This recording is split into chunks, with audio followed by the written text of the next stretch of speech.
우리는 요한계시록을 통해서 시간에 대해서 알아가고 있습니다. 시간. 제가 요한계시록 쭉 묵상하면서 이번에 아주 재미있는 이미지 하나가 떠올랐습니다. 여러분 아시다시피 이 시간은 이미 정해져 있죠. 하나님이 다 정해놓으셨습니다. 이걸 어떻게 갑자기 저한테 떠오른 이미지 하나가, 여러분 저 어린이 우리 저 초등학교 다닐 때 운동회 하죠. 운동회. 제가 다닐 때에는 1300명, 조그마한 맨 단위 학교인데 1300명 학생들이 있었습니다. 60명, 70명씩 세 반씩, 네 반씩 해서 꽉 차서 1300명. 그때는 뭐 특별한 일이 없었기 때문에 운동회가 벌어지면 온 동네 부모들 다 와서, 그날은 막 인산이래. 그 큰 넓은 운동장에 사람이 꽉 차서 잊어버리면 아이를 잊어버릴 정도로 그렇게 복잡하게 하루 종일 즐겼습니다. 아침 7, 9시부터 시작해서 오후 4시까지 해가 뉘웃뉘웃 집에 갈 때, 멀리서 산 넘어온 사람들은 아마 집에 갈 때 해가 막 넘어가서 집에 도착하고 그랬을 것 같습니다. 그때 시간표가 있죠. 시간표. 아침 9시 시작하면 개회사 교장 선생님이 하시면 그 다음부터 착착착착 시간표대로 진행이 되고, 점심때 되면 박 터트리기 있죠. 오자미 가지고 던져서 터트리면 즐거운 점심시간 하고 펼쳐지면 와 흩어져서 기억도 안 하시죠?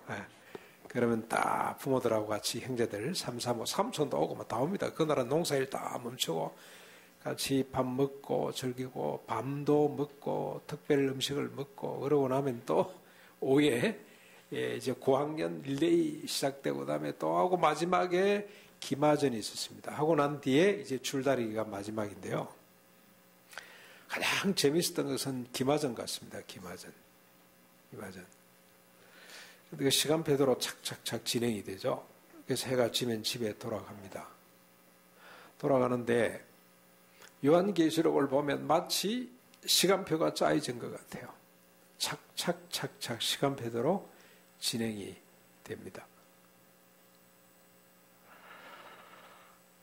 그동안 주님이 짜놓으신 시간표에 의하면 요한계시록이 어떤 책인지를 밝히고, 그리고 아시아의 7 교회에 대해서 이야기를 합니다. 뭘 잘했고 뭘 못했고, 그래서 칭찬과 책망, 그걸 보면 이 세상의 교회들이 이렇게 굴러가겠구나 하는 것을 우리가 알 수가 있고, 이러면 안 되겠구나, 이런 교회가 되어야 되겠구나 하는 감을 잡을 수가 있습니다. 그걸 보고도 못 깨달으면 영적으로 어두운 거죠.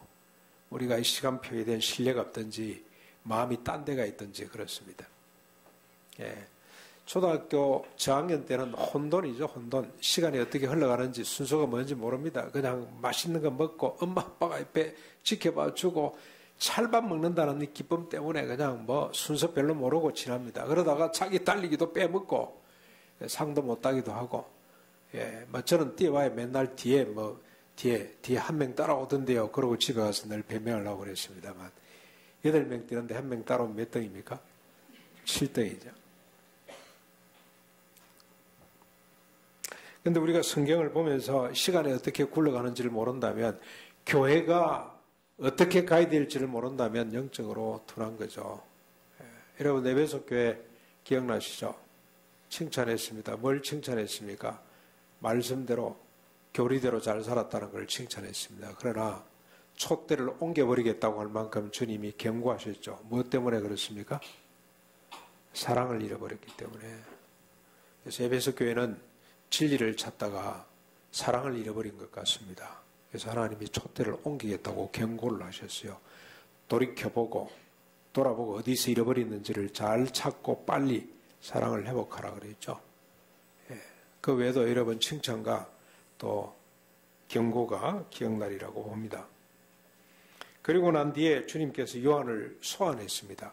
하늘 문을 열고 하나님 보좌로 소환해서 하나님의 보좌를 보여주시고 난 뒤에 보좌에 앉으신 하나님께서 두루마리를 들고 계시는데, 그 이를 예수님 어린 양이 하나씩 띄어서 장차 반드시 일어날 일들을 펼쳐 보입니다.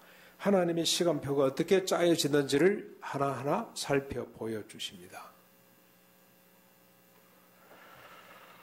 여러분 6장 1절로 17절까지 보시면 첫 번째 시간표가 나옵니다. 제일 첫 번째 시간표.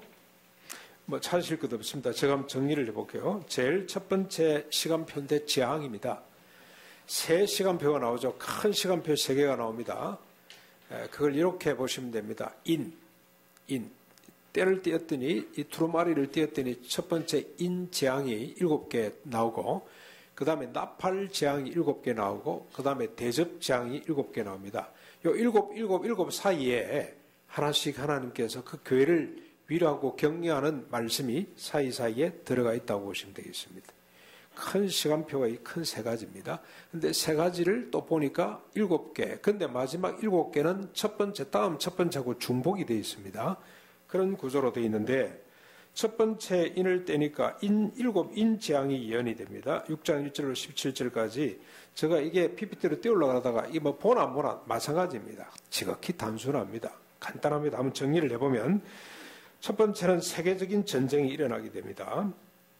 두 번째 인을 뗐더니 두 번째 재앙이 나타나는데 빈번한 내란으로 죽음이 난무하게 되고 평화가 사라지게 됩니다. 세 번째 흉년과 경제 파탄으로 빈곤에 허덕이게 됩니다. 경제 파탄에 대한 이야기도 있어요. 네 번째 기아와 칼에 많은 사람이 죽임을 당하게 되고 다섯 번째 성도들의 고난과 순교가 뒤따르게 되고 여섯 번째 지진과 하늘의 징조로 사람들이 극심한 두려움에 사로잡히게 됩니다. 산들아 나를 가리라 할 만큼 큰 두려움 속에 사로잡히게 됩니다. 7장 1절부터 17절까지 하나님이 이마에 인친자 14만 4천 명이죠. 14만 4천 명. 이건 이단들은 이걸 딱 숫자에 매여가지고 14만 4천이라고 그랬는데 지금은 더 넘어갔거든요. 넘어가니까 또 이걸 숫자를 수정하고 그러는데 숫자에 중요한 것이 아니고 허다한 사람, 하나님이 각 지파별로 사람들을 뽑아서 14만 4천, 하나님이 선택하고 하나님이 구원한 백성의 수라고 이렇게 보시면 됩니다. 그들을 위로하시는 장면이 나요. 이 재앙 속에 사는 이 하나님의 백성들을 위로하고 그들이 하나님을 찬양하는 장면이 나옵니다. 첫 번째 사이에 끼어져 있는 내용입니다. 그리고 8장 1절부터 9장 21절까지 두 번째 재앙, 나팔 재앙이 소개되는데 두 번째의 첫 번째가 뭐냐면은 7인을 떼면서 일어나는 재앙인데 첫 번째는 피 섞인 우박과 불로 땅과 수목의 3분의 1이 불타게 됩니다. 두 번째는 불붙은 산과 피로 바다 생물과 배 3분의 1이 소멸되고 깨어지게 됩니다. 세 번째로 쑥 같은 별로 인해서 물이 썩게 되므로 많은 사람이 죽게 됩니다. 네 번째 천체 3분의 1이 어둡게 됩니다. 다섯 번째 무지개에서 올라온 황충이 5달 동안 사람을 고통스럽게 만드는데 죽고 싶어도 죽지 못할 만큼 큰 고통을 당하게 됩니다. 딱 5달 동안이라고. 이 5달도 여러분 시간 하나님이 정한 때라고 이렇게 보시면 되겠습니다. 두 번째 나팔 재앙의 마지막 6번째입니다. 네 천사와 마병대가 사람 3분의 1을 죽이게 됩니다. 다시 위로와 희망의 메시지가 가운데 끼어져 있는데 그게 10장부터 15장 8절까지입니다. 극심한 고통 가운데서도 14만 4천 백성들이 하나님의 어린 양을 찬양하게 된다는 이런 내용이 사이에 끼어져 있습니다. 그리고 아직 우리가 보지는 않았습니다만 다시 재앙에 대한 예언이 시작되는데 16장 1절부터 21절까지 마지막 대접재앙이죠. 소위 그냥 우리가 부르기를 대접재앙인데 그 내용은 사람들이 질병으로 고통을 당하게 되고 두 번째로 바다가 피로 변해서 그 가운데 있는 생물이 죽게 되고 세 번째 강과 샘들이 피로 변하여서 사람들이 피를 마시게 되고 네 번째 태양이 뜨거워져서 사람들이 타 죽게 되고 다섯 번째 흑암과 육체적인 질병으로 인해서 극심한 고통을 당하게 되고 여섯 번째 사탄의 영들이 어린 양과 최후의 결전을 앞두고 사람들을 불러 모으는 일들이 벌어지고 일곱 번째 마지막이죠. 번개, 지진, 우박 등으로 큰 성 바벨론이 무너지게 된다라고 예언을 합니다. 이게 하나님이 짜놓으신 시간표입니다. 이렇게 정리해 보면 절망입니다. 하나님이 짜놓으신 시간표에 의하면 이 세상은 전쟁과 기근이 넘치게 되고 불붙는 산과 피 섞인 바다, 황충과 질병으로 고통을 받게 됩니다. 영적으로는 미혹과 혼란이 반복됩니다. 한마디로 혼돈과 고통과 죽음의 연속입니다. 뺏고 빼앗기고 죽고 죽이는 역사가 꼬리에 꼬리를 물게 되어 있습니다. 좀 여러분이 부정적으로 생각하실지 모릅니다만 하나님의 시간표는 그렇게 짜여져 있어요. 실제 인간의 역사가 그러합니다. 요한 이후에 약 한 2000년, 지금 19년이니까 2020년이 지났습니다만 이 시대를 여러분 한번 역사를 한번 생각해 보십시오. 질병과 천재지변이 없었던 적이 없습니다. 전쟁과 기근이 없었던 적이 없습니다. 불붙는 산과 피 섞인 바다, 황충과 질병의 고통이 없었던 적이 없습니다. 지금 상황만 봐도 전 세계적으로 3분의 1은 죽은 거나 진비 없는 삶을 살고 있죠. 60억 인구가 된다 그러는데 한 20억 정도는 살아서나 살았다고 할 수 없는 비참한 삶을 살고 있는 것이 오늘의 현실이라고 봅니다. 어느 사회, 어느 조직이든지 간에 하위 3분의 1은 혼돈과 좌절 속에서 하루하루 연명해 가는 것 같습니다. 종종 TV에 뭐죠? 유니세프라든지 이런 광고 보시죠. 헌대가 나서 아이가 고통 속에 울부짖는 것 종종 우리 보지 않습니까? 그런 아이들이 한두 명이 아니고 아프리카 오지 물이 나쁘고 물이 오염된 지역에 사는 아이들은 참 비참해요. 그 부모의 마음이 어떨까 생각해 보면 가슴이 찢어질 일이죠. 그게 오늘 우리의 현실입니다. 한국은 어떻습니까? 국가기록원 인구정책 통계에 의하면 대한민국의 학년 인구죠. 학년형 인구 만 6세부터 21세까지. 근데 지금은 학년 인구가 더 늘어나가지고 21세 대학 졸업을 잘 못하잖아요. 대학원까지 가야 되고 더 늘어났습니다만 26세부터 21세까지 통계가 이렇습니다.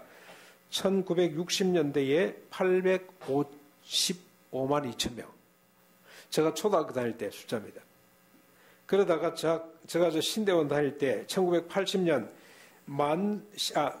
1440만 1천 정점입니다. 정점.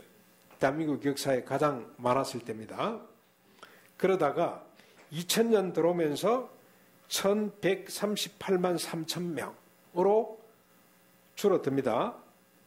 얼마나 빠졌습니까? 한 300 정도 빠졌죠? 아마 그때 우리 보건복지부가 상당히 공을 크게 한 것 같아요.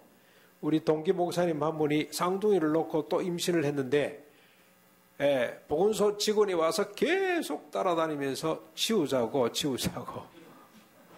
그런 노력 덕분에 300만이 지금 줄었습니다. 그러다가 2020년 올해입니다. 올해 내년에 743만 4천 명, 2040년이 되면은 558만 명, 2050년이 되면 460만 2천 명이 됩니다. 앞으로 40년 후가 되면 80년대 기준으로 보면 3분의 1 토막입니다. 지금 기준으로 보면 반토막입니다. 반토막 나게 되어 있습니다. 그러다가 2300년이 되면은 제로가 되죠. 하나님이 그렇게 내버려 두시지는 않을 것 같습니다. 왜냐하면 우리가 왕같은 제사장들로 세움받았기 때문에 이 땅에 교회가 있기 때문에 그렇게 내버려 가지는 않겠다는 생각이 듭니다만 우리 국가기록원 인구정책 통계에 의하면 이렇습니다. 뭐라고 표현하면 되겠습니까? 재앙이죠. 재앙 수준입니다. 남의 이야기가 아니고 오늘 우리들의 이야기입니다. 재앙입니다. 그래서 불교는 미리 이걸 알았던 것 같아요. 간파했던 것 같습니다.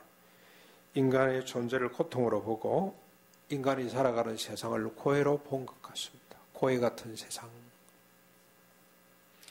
왜 인간의 역사가 이럴 수밖에 없습니까? 하나님이 미리 짜놨기 때문에 책임이 하나님께 있다는 겁니까? 아닙니다. 운동의 시간표를 누가 짭니까? 일부 예배 때는 이사영 권사님이 계셔가지고 편집사님 시간표 누가 짜죠? 선생님이 짜죠? 뭐에 맞춰서 짭니까? 저거 보고 시간표를 짜라 그랬으면 기마저만 했을 것 같아. 기마저. 너무 재밌어요. 양쪽으로 나눠가지고 이렇게 세 사람 앞에 말이 있고 뒤에 하고 이렇게 한 사람이 타잖아요. 4인 1조가 되는데 언제까지 싸웁니까? 쓰러질 때까지 싸우죠. 쓰러질 때까지. 너무너무 재밌어요, 그게. 그런데 그게 없어졌어요. 어떻게 바뀌냐면 머리띠 빼앗기로 가더니 그 다음에 그게 아예 자체가 없어졌어요. 왜 없어졌습니까? 많이 다치기 때문에. 그래서 그걸 만든 사람도 선생님이고 그걸 없앤 사람도 선생님인데 어느 수준에 맞춥니까? 학생들 수준에 맞춰요. 학생들을 위해서 짜고 학생들이 즐겁게 지낼 수 있는 수준에서 짜는 거예요. 시간표를 하나님이 짭니다만 책임이 하나님께 있지 않습니다. 사람들의 수준에 맞게 짰습니다. 그런데 여러분 보십시오. 하나님이 진멸을 안 하시면 어떤 일이 벌어지겠습니까?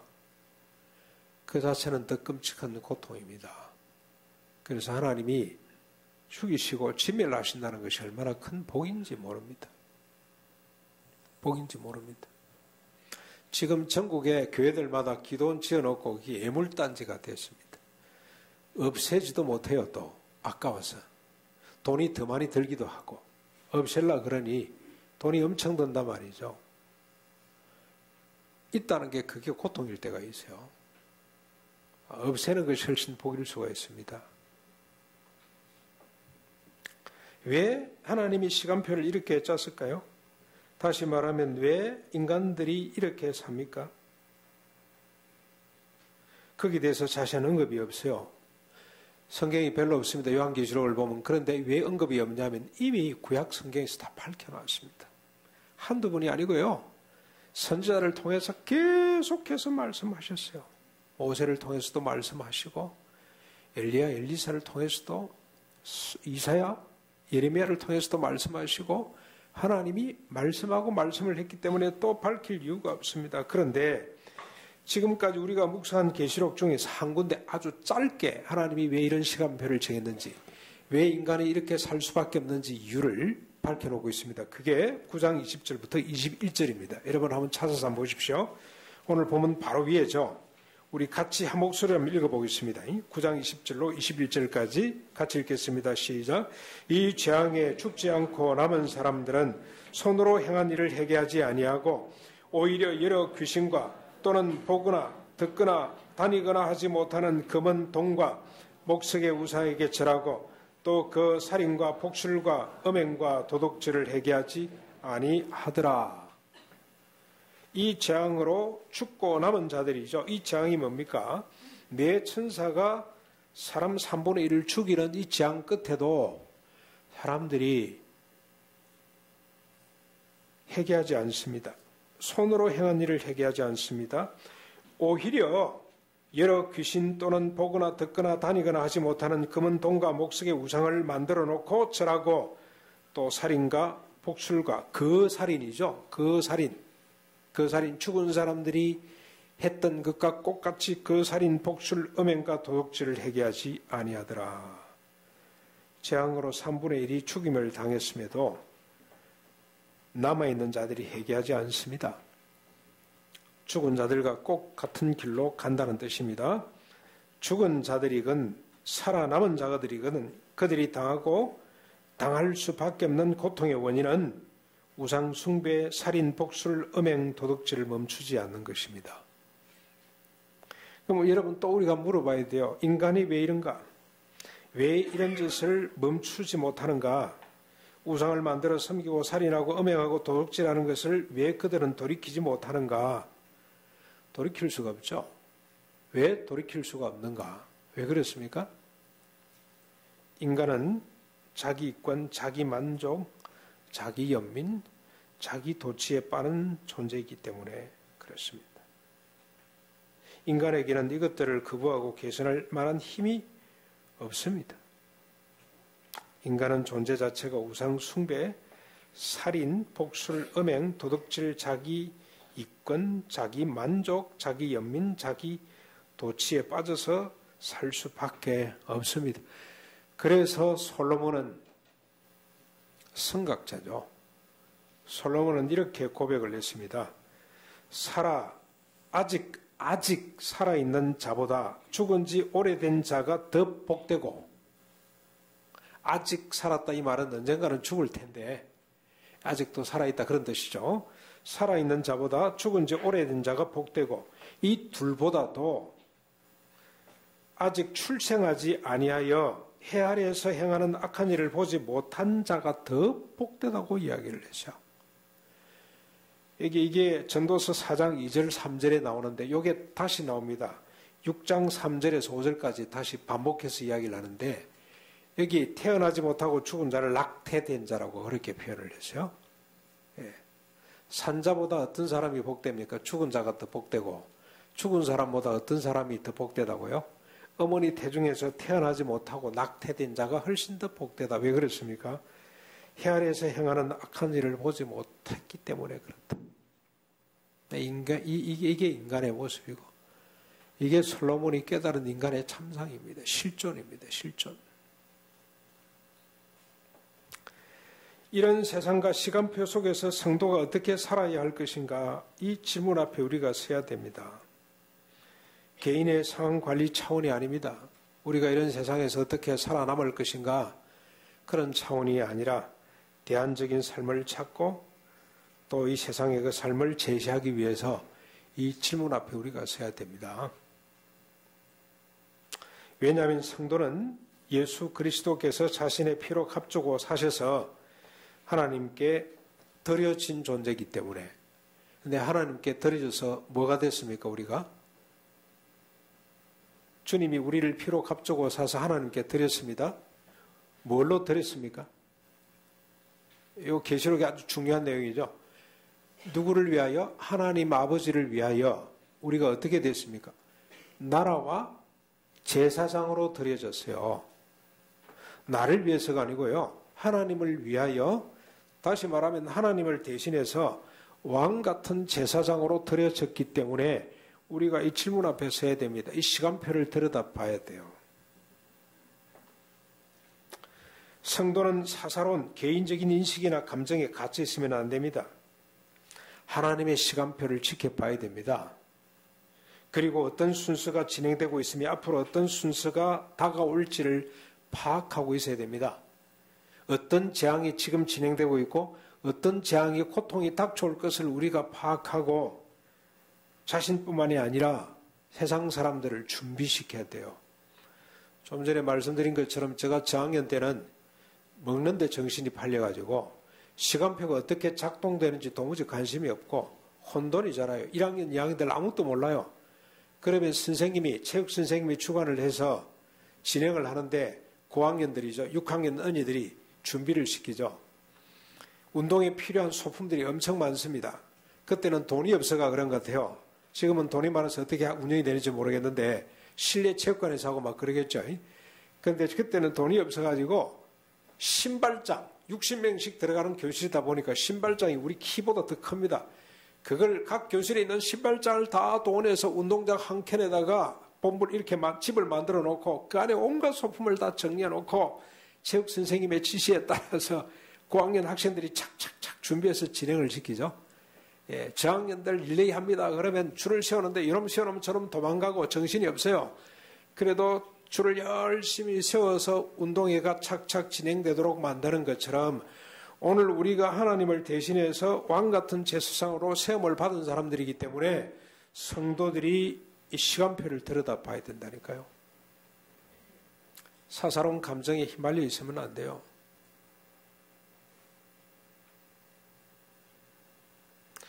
오늘 본문은 왕 같은 제사장으로 우리가 해야 할 일을 제시하고 있습니다. 오늘 본문입니다. 이제 짧게 그냥 한번 정리해 보겠습니다. 쭉 읽어가면 바로 이해가 됩니다. 1절 한번 보십시오. 내가 또 보니, 요한입니다. 힘센 다른 천사가 구름을 입고 하늘에서 내려오는데 그 머리 위에 무지개가 있고 그 얼굴은 해 같고 그 발은 불기둥 같으며, 이해가 되시죠? 2절 그 손에 펴놓은 작은 두루마기를 들고 그 오른발은 바다를 밟고 왼발은 땅을 밟고 있더라. 오른발은 바다를 밟고 왼발은 땅을 밟고 떡 서서 그만큼 큰 천사가 손에 뭘 들고 있습니까? 펼쳐놓은 작은 두루마리를 들고 있어요. 하나님은 보좌에서 빽빽이 선 그러나 임봉한 아무도 떼울 수 없는 두루마리를 가지고 있었는데 여기 천사는 누구나 볼 수 있는 두루마리를 손에 들고 있습니다. 3절 사자가 부르짖는 것 같은 소리로 외치니 그가 외칠 때 일곱 우레가 그 소리를 내어 말하더라. 요 천사 이 사자의 소리가 일곱 우레 소리처럼 큽니다. 네 번째 일곱 우레가 말할 때에 내가 기록하려고 하다가 곧 들으니 하늘에서 소리가 나서 말하기를 하나님께서 하신 말씀이죠. 일곱 우레가 말하는 것을 임봉하고 기록하지 말아라고 말씀을 했습니다. 요한이 중요한 이야기다 해서 받아 적으려고 그랬더니 기록할 것 없다 이 말이죠. 쓰지 마라. 왜 그럴까요? 이미 펼쳐져 있어요. 이미 다 알려진 겁니다. 이미 예언된 거예요. 선지자를 통해서 사도들을 통해서 하나님께서 이미 그 백성들에게 이 세상 사람들에게 다 알려준 내용입니다. 그래서 더 이상 적을 것 없다. 수고하지 말아라 그 말이죠. 5절 내가 본 바 바다와 땅을 밟고 서 있는 천사가 하늘을 향하여 오른손을 들고 세세토록 살아계시니 곧 하늘과 그 가운데 있는 물건이며 땅과 그 가운데 있는 물건이며 바다와 그 가운데 있는 물건을 창조하신 이를 가리켜 명사에 이르되 하나님에 대한 소개가 길게 나왔습니다. 그렇죠? 그 하나님을 향하여 명사에 이르되 지체하지 아니하리니 일곱 천사가 소리내는 날 그의 나팔을 불려고 할 때에 하나님이 그의 종 선지자들에게 전하신 복음과 같이 하나님의 그 비밀이 이루어지리다. 그렇게 외치게 됐습니다.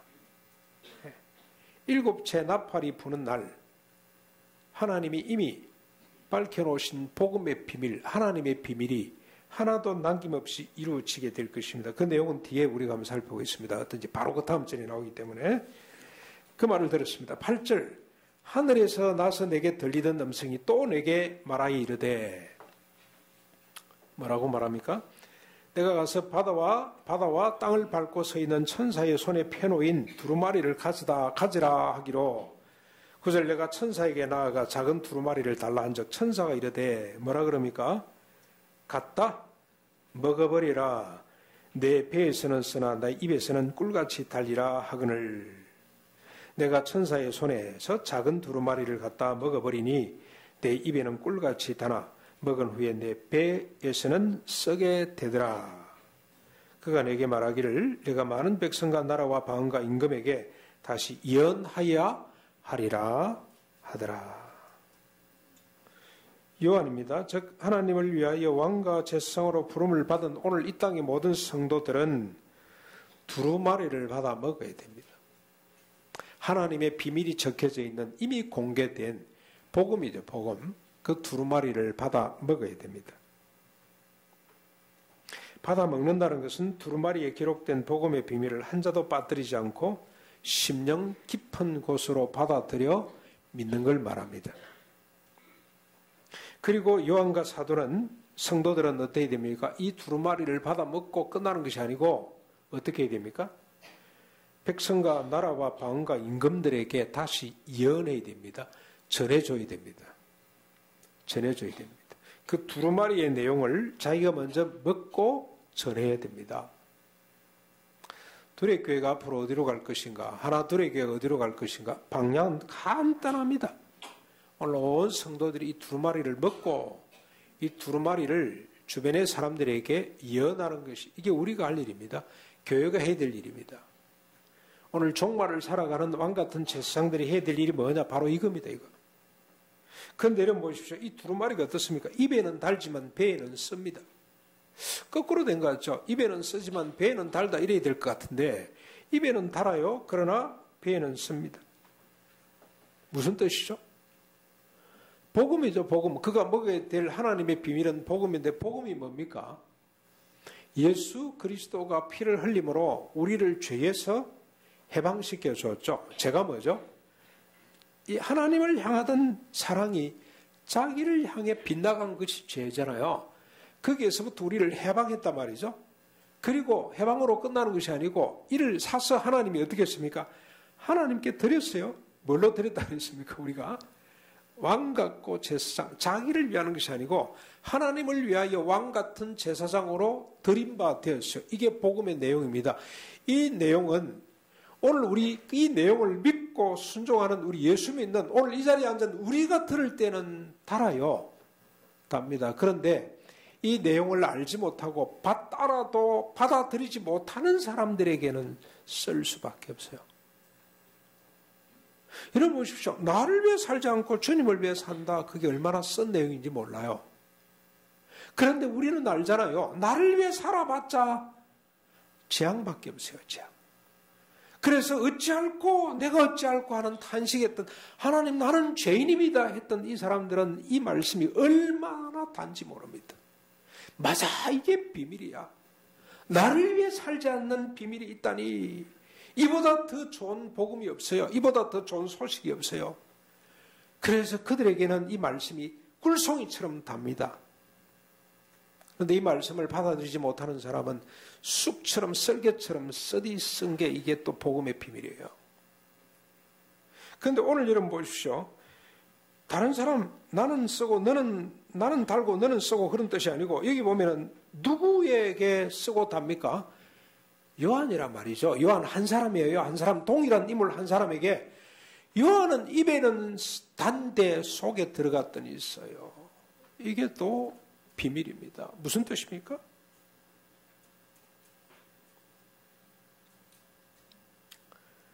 요한 자신이 볼 때도 이 내용은 너무너무 달고 단 하나님의 비밀인데 이 소식을 알지 못하는 이웃 사람들을 보니 너무너무 쓴 거예요. 너무너무 고통스러운 겁니다. 나는 예수 믿고 구원받아서 너무 좋은데 내 가족 중에 예수를 몰라 구원을 모르고 그러고 비참하게 살다가 지옥 갈 인간을 생각하면 얼마나 가슴이 쓰라린지 알 수가 없어요. 나는 집에 있어 따뜻한 집에 있어 햇빛이 비춰주고 21도 탁 맞춰서 따뜻한 집에 있는데 집을 나간 자식 어디에서 헤매고 있는지를 생각하면 가슴이 무너져 내리잖아요. 요한이 지금 그런 상황에 맞닥뜨렸습니다. 성도는 복음으로 인해 행복하기도 하지만 복음으로 인해 고통스럽기도 해야 합니다. 내가 구원받았으니 내가 하나님의 자녀가 됐으니 좋다 그걸로 끝나면은 반쪽입니다. 반쪽.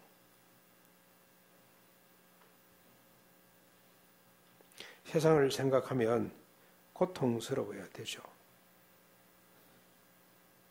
고통스러워야 나도 세상도 보다 더 성숙한 대로 나아갈 수가 있습니다.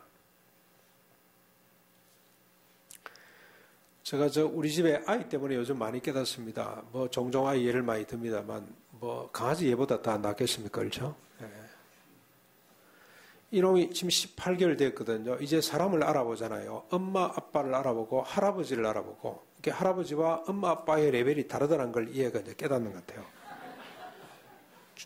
자기 교회 봉사한다고 아이를 갖다가 저희 집에다 화요일 저녁에 맡겨놨습니다. 그러니까 이제 제가 띡띡띡띡 하면은 벌써 밖에 엄마가 왔나 하고 좋아가지고 이러고 있는데 보니까 할아버지가 쑥 들어오거든. 이놈이 그냥 얼마나 마음이 상했던지 쪼로로 달려가더니 저 소파 그럼 콕 처박혀요. 이렇게 콕 처박혀요. 불쌍해가지고 오느라 아무리 달래고 아이고 착하다 아무리 달래도 안 와요. 그리고 몇 번 실간일 하다가 갑자기 이놈이 그냥 엄마 아빠 결혼 사진이 있잖아요. 그렇죠? 그게 보니까 엄마 아빠가 있거든. 엄마 아빠 계속 과음을 지르면서 그래서 할아버지는 이제 한물 갔구나. 예. 엄마 아빠를 정상이죠. 그게. 그리고 그날 저녁에 잠을 자는데요. 1시간 동안 잠을 이루지를 못해요. 계속 엄마를 찾아요. 엄마. 옛날에는 안 그랬는데 할머니가 방에 데리고 자고 저는 밖에서 자고 새벽에도 나와야 되기 때문에 밖에서 이불을 펴고 자는데 이놈이 계속해서 엄마 울고 보채고 하는데 잠이 옵니까? 잠이 안 오죠. 근데 그때 제가 무슨 생각이 확 들었냐면 진짜 엄마가 없는 세상의 아이들은 어쩌지? 진짜 엄마가 없어가지고 엄마를 그리고 있는 아이들이 세상에 얼마나 많을 텐데 그 아이들은 어떡하지? 하는 생각으로 확 넓어졌습니다. 우리 아이 걱정은 안 되고 그냥 앉아서 기도하면 하나님 이 땅에 엄마 없는 아이들 주님 불쌍히 여겨주십시오. 그 아이들을 보호하는 손길 주님이 세워주십시오. 여러분 천국 가셨습니다만 박진 성도가 평생에 알코올로 살다가 마지막 비참하게 돌아가셨죠. 저는 그분이 실패한 인생이냐 절대 그렇게 보지 않습니다. 그분만큼 인간적인 인간이 없어요. 그분의 빈자리가 너무 커요. 이분이 왜 알코올로 세상을 살았는지 아십니까? 초등학교 1학년 때인가 2학년 때인가 보니까 엄마가 사라졌어. 온다 간다 말도 없이 남편 미워가지고 남편이 새 부인을 데리고 왔으니 가버렸어요. 그때부터 아무데도 정을 들이지 못하고 세상을 돌아다니면서 조폭에 들어갔다가 은퇴하고, 조폭에서 은퇴하신 분입니다. 은퇴하고 그렇게 살다가 돌아가셨는데요. 얼마나 조폭 여러분 배울 거 하나 있어요. 을이 정말 무섭습니다. 그 사람들의 을이. 우리 성도가 그들보다 모태가 되겠습니까? 평생 돌아봐요. 평생을 책임지더라고. 많이는 못해요. 자기들 수입이 많으면 많이 주고 수입이 없으면 적게 주고 그러면서 같이 삼촌으로 모시고 형님에서 삼촌이 돼가지고 그러고 모시고 살더라니까요. 그러다가 돌아갔습니다. 엄마가 없어서. 엄마의 결핍 때문에 그렇습니다. 오늘 우리 성도는요. 자기 개인의 감정에 머물리서는 안 됩니다. 확장돼야 됩니다. 확장. 그래서 입에는 달지만 우리 배에서는 쓴 겁니다. 사랑하는 성도 여러분, 우리가 살아가고 있고 살아가야 될 세상은 주님의 시간표에 의하면 혼돈과 탄식과 고통만 있을 뿐입니다. 다음 대통령 새로 뽑고 나면 좀 좋을 것 같죠? 아닙니다. 전쟁과 기근, 질병과 천재지변이 끊임없이 이어질 겁니다. 자기를 사랑하고 돈을 사랑함이 그래서 서로 배반하고 살인함이 난무하게 될 것입니다. 이런 세상을 향해 우리는 소망을 가진 자로서 기뻐할 수 있어야 됩니다. 14만 4천은 주님이 책임지고 구원해 주신다고 했으니 얼마나 감사합니까? 기뻐하고 감사해야 됩니다. 그러나 세상을 책임진 왕같은 제사장으로서 슬피 울 수도 있어야 됩니다. 예루살렘을 거느다 보시고 우신 예수님처럼 뭐라고 우셨죠? 예루살렘아 예루살렘아 암탉이 자기 새끼를 난리 아래 품으려고 한 만큼 내가 얼마나 너희들을 품으려고 했는데 너희들은 왜 그러고 있냐고 주님이 탄식하면서 우셨죠. 우셨어요. 우리 예수님이 자주 우셨어요. 예. 죽은 청년을 보고 우셨고 종종 우셨어요. 예수님처럼 우리도 울어야 됩니다. 복음이 달기도 하지만 써야 됩니다. 우리가 운다고 세상이 달라지겠습니까? 저는 세상이 눈도 끔찍 안 할 것 같아요. 그러나 우리가 우는 사이에 우리 자신이 달라지게 됩니다. 우리 자신이 울면서 달라지는 것만큼 세상을 사랑하게 될 것입니다. 세상을 사랑하는 것만큼 세상이 달라지게 될 겁니다. 이것이 비밀이라고 생각합니다. 그래서 여러분 기독교 철학자, 우리 대한민국에서 가장 기독교적인 철학자가 한 분 있습니다. 김상봉 교수입니다. 김상봉. 그분이면 예수님의 가르침을 철학적으로 풀어내는 사람이라고 보시면 돼요. 그분이 이렇게 고백을 했습니다. 제가 소개함으로 설교를 마무리하겠습니다. 비극이 우리에게 주는 기쁨이란 과연 무엇입니까? 이분은 비극이 우리에게 기쁨을 준대요. 그것은 내가 편협한 이기심과 고립된 개별성에서 벗어나 열린 광장에서 타인을 만날 때 느끼는 기쁨입니다. 무슨 말인지 이해가 되시죠? 편협된 이기심, 고립된 개별성, 그걸 깨치고 나올 수 있는 비밀이 뭐냐? 비극입니다. 슬픔이죠, 슬픔. 내가 타인의 고통으로 눈물을 흘리고 우주적 비극성 앞에서 전율할 때 나의 사사로운 고통과 범위는 가벼워지고 나의 정신은 무한히 넓어집니다. 이 우주적 비극성이란 뭡니까? 오늘 이분이 어디에서 이런 개념을 찾았겠습니까? 우주적 비극성? 그리스 신화를 보고 일리아드 오디세이를 보고 이런 개념을 얻었을까요? 저는 그렇게 생각하지 않습니다. 이 사람이 밝히지는 않았지만, 일반 철학자라 밝히지는 않았지만 요한계시록의 생각이라고 생각합니다. 거기서 얻은, 요한계시록에 보면 비극이잖아요. 비극. 재앙이잖아요. 우주적 재앙이란 말이죠. 이 비극성 앞에서 전율 할 때 나의 사사로운 고통과 범위는 가벼워지고 나의 정신은 무한히 넓어집니다. 그렇게 내가 확대되고 타인의 고통은 가벼워질 때 내가 느끼는 충만한 생명력이 참된 기쁨일 것입니다. 그래서 비극이 우리에게 큰 기쁨이 된다고 정언을 하고 있습니다. 오늘 저는 참 부끄럽습니다. 목사가 이런 사위를 할 수가 있어야 되는데 여기 제가 한 줄도 저는 못 미치는 것 같아요. 그래서 여러분 기도해 주십시오. 목회자를 위해서 우리 목사의 사유가 이만큼 깊어질 수 있도록 복음의 비밀을 깨닫게 해 주십시오. 왜 입에서는 달고 배에서는 쓴지 그 비밀을 목사가 먼저 알고 전할 수 있도록 해 주십시오. 기도해 주시길 바라고, 오늘 우리 모든들에게 성도님들의 영성이 이 수준까지 미치기를 주님의 이름으로 축원하고 기도해 봅니다. 우리 말씀을 생각하면서 447장 찬송 드리겠습니다. 447장